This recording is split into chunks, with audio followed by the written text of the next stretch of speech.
حضرت عبداللہ ابن عمر رضی اللہ تعالیٰ عنہ فرماتے ہیں، ابن ماجہ میں موجود ہے، فرماتے ہیں مغرب کی نماز ہم نے پڑھی تھی اور کچھ لوگ چلے گئے اور باقی ہم لوگ بیٹھ گئے مسجد شریف میں کہ عشاء پڑھ کے جائیں گے، تو سرکار بھی چلے گئے نماز پڑھا کے، پر تھوڑی دیر کے بعد واپس آ گئے اور اتنی تیزی سے حضور آئے کہ ظاہری طور پر سانس مبارک پھولا ہوا تھا۔ حضور فرمانے لگے کیا کر رہے ہو یہاں؟ حضور وہ ہم نماز کا انتظار کر رہے ہیں۔ فرمایا تم یہاں نماز کا انتظار کر رہے ہو اور رب فرشتوں کے سامنے تم پر فخر فرما رہا ہو۔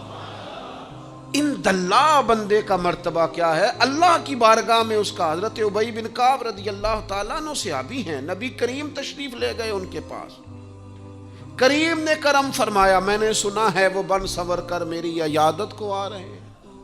نبی کریم صلی اللہ علیہ وسلم خود یعنی حضور خود تشریف لے آئے، نبی کریم نے مہربانی فرمائی۔ حضرت ابی بن کعب کہتے ہیں حضور میرے پاس آ کے کہنے لگے مجھے اللہ نے حکم دیا ہے کہ میں تمہیں قرآن سناؤں۔ مشکات میں موجود ہے۔ تو ابی بن کعب وجد کی کیفیت میں کہنے لگے حضور اللہ نے میرا نام لیا، میرا نام اس نے لیا، میرے مالک نے، میرے کریم نے میرا نام لیا ہے۔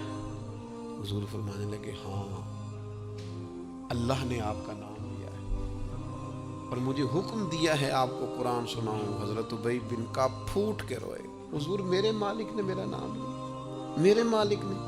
اللہ کے حضور دیکھیے مقام کیا ہے بندوں کا۔ حضرت سعد بن معاذ کا انتقال ہو گیا،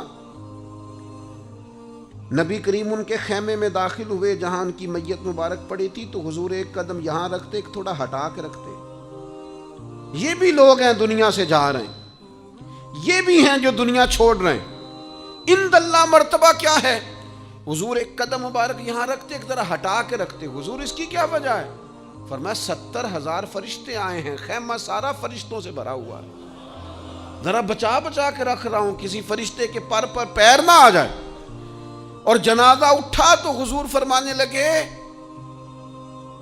سعد بن معاذ کے وصال سے، ان کے شہادت سے اللہ کا عرش ہل گیا ہے، اسے وجد آ گیا ہے، اتنا بڑا شخص۔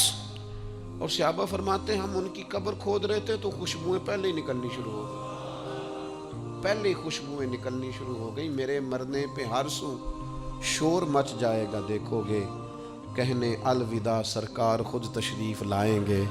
اور کسی پنجابی درویش نے کہا تھا اکھاں جدوں میٹیاں زمانہ مینوں روے گا، اپنا تے اپنا بیگانہ مینوں روے گا، جدوں نہ میں دسیا میں خاراں نوں میخانے وچ، پھر جام ہی ٹوٹ جان گے تے میخانہ مینوں روے گا۔ کئی بک بک رون گے تے کئی لک لک رون گے، گلیاں دا ایانا تے سیانا مینوں روے گا۔ عزیز دوست، اپنا مقام اللہ کے حضور کیا ہے اس پر بھی تو ہمیں توجہ کرنی چاہیے نا۔